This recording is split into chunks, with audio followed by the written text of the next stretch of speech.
ఎన్నికలు వస్తుంటాయి పోతుంటాయి, కానీ కొందరి పరిపాలనలు మాత్రమే అర్థవంతంగా ఉంటాయి. ఏళ్ళకేళ్లకు ముఖ్యమంత్రిగా ఉన్నామన్నది కాదు, ఉన్న 5 ఏళ్ల పరిపాలనలో ఏ స్థాయికి రాష్ట్రాన్ని తీసుకెళ్ళాము అనేది చాలా ముఖ్యం. ఇక్కడ ఆంధ్రప్రదేశ్ విషయానికి వస్తే గడిచిన 5 ఏళ్ళు జగన్మోహన్ రెడ్డి గారి పరిపాలన చూసాం. జగన్ వచ్చిన 2019లో అధికారంలోకి వచ్చిన వైఎస్ఆర్సీపీ పార్టీ 2024లో కూటమి అధికారంలోకి వచ్చింది. అయితే గడిచిన 5 ఏళ్లలో జగన్మోహన్ రెడ్డి గారు చేసిన పని ఏంటి? 40 ఏళ్ల సీనియర్ అని చెప్పుకునే చంద్రబాబు గారు 2019 కన్నా ముందు ఏ మాదిరి ఉండేది, ప్రస్తుతం రాబోయే కాలం ఏ మాదిరి ఉంటుంది? ఇక్కడ మాటలు ఏదైనా చెప్పొచ్చు కోటలు దాటేటట్టు, కానీ కొన్ని లెక్కలు జాతీయ స్థాయిలో విడుదలవుతుంటాయి చూసారా? ఆ లెక్కలను మార్చలేం కదా, ఆ లెక్కల్లో అయోమయం సృష్టించలేం కదా. ఒక్కొక్క రాష్ట్రానికి ఒక్కొక్క తలసరి ఆదాయం ఉంటుంది, ఖర్చు ఉంటుంది, దాని తగ్గట్టు రాబడి ఉంటుంది, కట్టే మిత్తిలు ఉంటాయి, అప్పులు ఉంటాయి, ఇంట్రెస్ట్ ఎన్నో జరుగుతుంటాయి. అయితే తలసరి ఆదాయం ఒక రాష్ట్రానికి అనేది చాలా ముఖ్యమైన అంశం. ఏ రాష్ట్రం పెరుగుతుంది, ఏ రాష్ట్రం కిందికి డౌన్ అవుతుంది అనేది ఇదిగో ఈ తలసరి ఆదాయాల మీదనే డిపెండ్ అవుతుంది. ఎన్నో రాష్ట్రాలు ఎన్నో తిప్పలు పడేది ఈ తలసరి ఆదాయం పెంచుకోవడానికి, జీవన ప్రమాణాలు పెంచడానికి, గొప్ప స్థాయికి తమ యొక్క రాష్ట్రాన్ని తీర్చిదిద్దుకోవడానికే కదా. ఓ ముఖ్యమంత్రిగా ఒక నాయకుడిని ఎన్నుకున్నా, ఓ రాష్ట్రాన్ని బాగు చేసేదానికి ఒక వ్యక్తిని ఎన్నుకున్నా, ఏదైనా ఈ ఆదాయాలు పెంచుకోవడానికే, ఉన్న వాళ్ళకు జాబులు రావడానికే, ఉన్నవాళ్ళు సుఖశాంతులతో వర్ధిల్లాలనే కదా. ఇక తాజాగా ఆంధ్రప్రదేశ్ చంద్రబాబు జగన్మోహన్ రెడ్డి గారు ఈ ఇద్దరి మధ్య యుద్ధాలు మనం ఎప్పుడు కూడా చూస్తున్నదే. 2014 నుంచి 2019 దాకా చంద్రబాబు అధికారంలో ఉంటే 2019లో జగన్మోహన్ రెడ్డి గారు అధికారంలోకి వచ్చారు.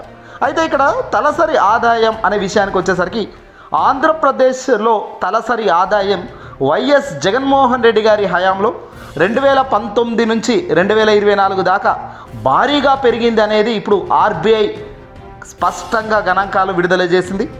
2023-2024 దేశీయ ఆర్థిక వ్యవస్థ గణాంకాలలో ఆర్బీఐ హ్యాండ్బుక్లో స్పష్టమైంది ఈ విషయం. RBI reserve bank of India అంటే ప్రతి లెక్క ఇక్కడ పక్కా అంటారు. ఈ పక్క సంస్థ అయిన ఈ ఆర్బీఐ సంస్థ వెల్లడించిన ఈ డాటాను చూస్తే నిజంగా చంద్రబాబు కానీ, పవన్ కళ్యాణ్ కానీ, దేశ ప్రధాని మోదీ గారైనా సరే నిజంగా ఒకసారి ఆలోచన చేయాలి అంటున్నారు వైసీపీ నాయకులు. తాజాగా శుక్రవారం విడుదలైన ఈ హ్యాండ్బుక్లో గత 10 సంవత్సరాల్లో వివిధ రాష్ట్రాల్లో తలసరి ఆదాయం పెరుగుదల వివరాలను ఆర్బీఐ స్పష్టంగా వెల్లడించింది. గతంలో చంద్రబాబు 5 ఏళ్ల పాలన కన్నా వైఎస్ జగన్ 5 ఏళ్ల పాలనలోనే రాష్ట్ర తలసరి ఆదాయం ఎక్కువగా పెరిగింది అని మేం చెబుతుంది కాదు, ఆర్బీఐ లెక్కలో ఆర్బీఐ సంస్థ చెప్తున్న డాటా. 2014-2015 ఆర్థిక సంవత్సరం నుంచి 2018-2019 ఆర్థిక సంవత్సరం అంటే ఇది పూర్తిగా చంద్రబాబు, పవన్ కళ్యాణ్, బీజేపీకి సంబంధించి మోదీ కూటమిగా గట్టి 2014లో వీళ్ళు అప్పుడు కూడా కూటమిగానే గెలవడం జరిగింది.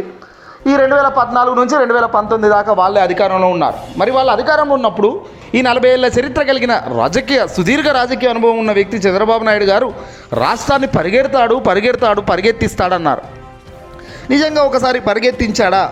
ఆర్థిక సంవత్సరం చంద్రబాబు గారి హయాంలో తలసరి ఆదాయం 5 ఏళ్లలో కేవలం 60,128 కోట్లకు మాత్రమే పెరిగింది.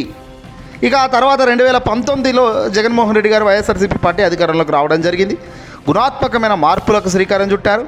గొప్పగా సంక్షేమ కార్యక్రమాలను వాళ్ళు రీక్యాప్చర్ చేసి ఒక యూనిక్ ఐడియాస్తో జగన్ ప్రజల్లోకి వెళ్ళడం జరిగింది.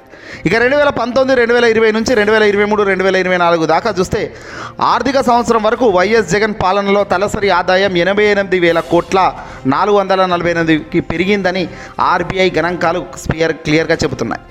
ఇది శభాష్ అని చెప్పవచ్చు. ఎలాంటి రాజకీయ పరిజ్ఞానం, అనుభవం అక్కర్లేదు. తొలిసారి ముఖ్యమంత్రి అయిన జగన్ ఏకంగా ఈ స్థాయికి తన తలసరి ఆదాయాన్ని తీసుకుపోగలిగాడు అంటే మొదటగా శభాష్ అని చెప్పక తప్పని పరిస్థితి. ఇక్కడ దేశ ప్రధాని నరేంద్ర మోదీ గారు సైతం గతంలో ఒక సందర్భంలో జగన్మోహన్ రెడ్డి గారి తలసరి ఆదాయం, ఆ రాష్ట్రం యొక్క తలసరి ఆదాయం బాగా పెరిగింది, దానికి మంచి గవర్నెన్స్ అందించడం కూడా గొప్పగానే ఫలితాన్ని ఇచ్చింది అని కూడా మోదీ గారు, అమిత్ షా అంగీకరించారు. జగన్కు కలిసినప్పుడు కూడా చెప్పడం జరిగింది. అది జగన్మోహన్ రెడ్డి గారు ముఖ్యమంత్రి హోదాలో ఉన్నప్పుడు చివరి రోజుల్లో. ఇక జగన్ పాలనలో ఈ స్థాయికి పెరుగుదల చూస్తున్న చంద్రబాబు నాయుడు గారు మరి రాబోయే 5 ఏళ్ళు అంటే 2024లో మళ్ళీ జతకట్టిన ఈ కూటమి అధికారంలోకి వచ్చింది కాబట్టి 2029 వరకు ఈ తలసరి ఆదాయం 88,000 కోట్లు ఉన్న ప్రస్తుతం ఆదాయం ఏ స్థాయికి పెరుగుతుంది, ఏ స్థాయికి చంద్రబాబు నాయుడు గారు సుదీర్ఘ రాజకీయ అనుభవంతో పెంచుతాడు అన్నది ఖచ్చితంగా చూడాలి. ఇది తెలుస్తుంది. కానీ ఇక్కడ అర్థమయ్యేది ఏందయ్యా అంటే ప్రతిరోజు ఎన్నికలు ఉన్నాయి, ప్రతిరోజు ఓటేసే హక్కు రాదు మనకు. కానీ వచ్చే 5 ఏళ్ళకు ఒకసారి వచ్చే ఆ హక్కును ఎంత గొప్పగా వినియోగించుకుంటున్నావు, సరైన వ్యక్తికి ఎంత గొప్పగా మనం ఆ ఓటును వేయగలుగుతున్నాం అన్నదే చాలా ముఖ్యం, చాలా కీలకమైన పాయింట్. మరి ఆ సమయంలో ఆ సిచ్యువేషన్లో ప్రజానికం ఏం చేస్తుంది అనేది కూడా ఇప్పుడు చాలా ఆలోచించాలి. చంద్రబాబును పాలనను తలదన్నేలానే జగన్ పాలన ఉంది. ఇంకా ఆశ్చర్యకరమైన విషయం ఏంటయ్యా అంటే వైఎస్ జగన్మోహన్ రెడ్డి గారు అధికారంలోకి వచ్చిన 2019 మరుగు ఒక సంవత్సరం తర్వాత కరోనా లాంటి కష్టకాలంలో 2 సంవత్సరాలు రాష్ట్రం ఆదాయాలే పడిపోయాయి. ఇది 2014 టైంలో జరగలేదు కదా. చంద్రబాబు నాయుడు గారికి కరోనా లాంటి సమస్య విపత్తు రాలేదు కదా. మరి కరోనా లాంటి సమస్య రాకపోయినప్పటికీ, విపత్తు లేనప్పటికీ తన తలసరి ఆదాయం మాత్రం కేవలం 60,000 కోట్ల పైచిలికే ఉంది. కానీ అంత కష్టకాలంలో జగన్ కరోనా లాంటి కష్టకాలంలో సరే బీభత్సంగా ప్రపంచం మొత్తం భయ ఆందోళనతో సంక్షోభంతో వెంటాడినా సరే ఎక్కడ నవరత్నాలకు బ్రేక్ వేయలేదు జగన్. ఎక్కడ తన తలసరి ఆదాయం పెరుగుతూనే ఉంది తప్ప ఎక్కడ కూడా బ్రేక్ అయితే రాకుండా చాలా జాగ్రత్తగా అడుగులైతే వేయడం జరిగింది.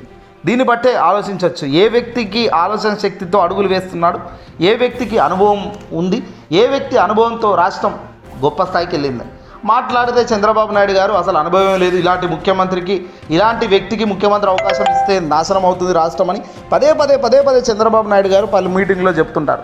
దేనికయ్యా నాశనం అయ్యేది రాష్ట్రం అంటే మాత్రం దానికి సమాధానాలు పర్ఫెక్ట్గా చెప్పే పరిస్థితి ఉండదు. ఇందుక తలసరి ఆదాయం నువ్వు 5 ఏళ్లలో చేయలేంది, కరోనా లాంటి సంక్షోభం 2 సంవత్సరాలు వెంటాడినా, ఆర్థికంగా 2 సంవత్సరాలు రాష్ట్రానికి రావాల్సిన ఆదాయం మొత్తం కుప్పకూలినా, మరి తలసరి ఆదాయం దాదాపు 88,448,000 కోట్లకు పెరిగిందయ్యా. ఇది ఆర్బీఐ చెప్తున్న లెక్కయ్యా. మరి ఈ లెక్కకు మరి నువ్వు 5 ఏళ్ళు 2014 నుంచి 2019 దాకా చాలా గొప్ప పరిపాలన నువ్వు అందించినప్పుడు ఎందుకు ఈ మాదిరిగా పెరగలేకపోయింది ఆదాయం అంటే మాత్రం అక్కడ అవినీతికి ఛాన్సెస్ ఎక్కువగా ఉన్నాయి. అడ్డంగా దోచుకో పంచుకో తినుకో అనే కార్యక్రమం భారీగా జరిగింది. ఇవన్నీ జరిగాయి కాబట్టి మొత్తానికి మోసం అయితే వచ్చింది. అందుకే చంద్రబాబు పాలన తలదన్నేలానే జగన్ 5 ఏళ్ల పాలన గడిచింది. జగన్ పాలన కాలంలో ప్రతి ఏడాది కూడా జాతీయ సగటు తలసరి ఆదాయాన్ని మించి రాష్ట్ర తలసరి ఆదాయం పెరుగుతూనే ఉంది. 2019-2020లో దేశ జాతీయ సగటు తలసరి ఆదాయం 1,52,504 ఉండగా 2023-2024 ఆర్థిక సంవత్సరంలో అది ఏకంగా 2,14,950 కోట్లకు చేరింది. ఇక ఇదే సమయంలో 2019-2020 రాష్ట్ర తలసరి ఆదాయం దేశంతో పోలిస్తే రాష్ట్ర తలసరి ఆదాయమే అడుగు ముందుకేసి ఉంది గొప్పగా. దేశంలో ఇండియా వైడ్గా చూసుకుంటే అన్ని రాష్ట్రాలతో పోల్చుకుంటే దేశవ్యాప్తంగా ఉన్న తలసరి ఆదాయాన్ని మించే రాష్ట్ర తలసరి ఆదాయం ఉండడం అనేది ఎంత గొప్ప విషయమో మీరు కూడా చూడొచ్చు. 2019-2020లో రాష్ట్ర తలసరి ఆదాయం ఏకంగా 1,60,341 కోట్లకు ఉండగా 2023-2024 ఆర్థిక సంవత్సరం నాటికి అది ఏకంగా 2,42,479 కోట్లకు చేరింది. ఇది గొప్ప విజనరీకి కారణమవుతుందా, అసమర్థ పాలనకు ఇది నిదర్శనం అవుతుందా అన్నది చంద్రబాబు తన మనసులో అనుకోవాలి, మనసులో మాట్లాడుకోవాలి, తానే చెప్పాలి ఏమనుకోవాలనేది కూడా. ప్రజల జీవన ప్రమాణాలు పెరగడానికి, రాష్ట్రం అభివృద్ధి పదంలో ప్రయాణించడానికి తలసరి ఆదాయం కొలమానంగా నిలుస్తుంది. రాష్ట్రం లేదా ప్రాంతం మొత్తం ఆదాయాన్ని అక్కడి జనాభాతో భాగిస్తే తలసరి ఆదాయం వస్తుంది. రాష్ట్ర జనాభా ఆర్థిక శ్రేయస్సుకు తలసరి ఆదాయం సూచిస్తుంది. తలసరి ఆదాయం పెరిగింది అంటే ప్రజల వస్తువులు సేవలపై ఖర్చు చేయడానికి ఎక్కువగా డబ్బు కలిగి ఉన్నట్లు అర్థం. అంటే ఇది ప్రజల దగ్గర డబ్బు రొటేషన్ బ్రహ్మాండంగా జరుగుతుందనే దానికి నిదర్శనం. ప్రజల దగ్గర డబ్బు ఏ రకంగా నిలుస్తుంది, ఏ రకంగా కోవిడ్ లాంటి కష్ట సమయంలో సైతం ప్రజలు కాస్తో కూస్తో చిన్న మధ్య తరహా పరిశ్రమలు, వాణిజ్య కార్యకలాపాలు నిలిచిపోకుండా వాళ్ళ పనులన్నీ చకచక జరిగాయంటే అది వైఎస్ జగన్ ప్రభుత్వం తీసుకున్న చర్యలకు నిదర్శనం. రాష్ట్రం లేదా ప్రాంతం అభివృద్ధికి కొలమానం కూడా తలసరి ఆదాయమే అవుతుంది. వివిధ వర్గాల ఆదాయ మార్గాలను పెంచేందుకు గాను, ఆయా రంగాల్లో ఆర్థిక కార్యకలాపాలు సజావుగా సాగేందుకు తగిన వాతావరణాన్ని కూడా ప్రభుత్వం అందించగలిగింది కాబట్టే ఇవన్నీ సాధ్యమవుతుంది. ప్రతిదానికి చైన్ అనేది ఉంటుంది, చైన్ లింకింగ్ సిస్టమ్ లాగే ఉంటుంది.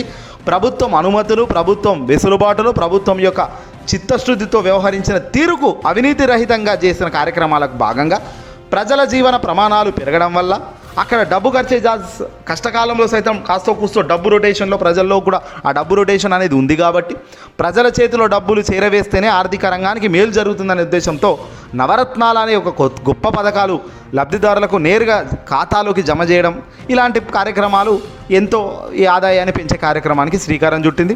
ఫలితంగా రాష్ట్ర తలసరి ఆదాయంలో భారీగా పెరుగుదల నమోదైంది.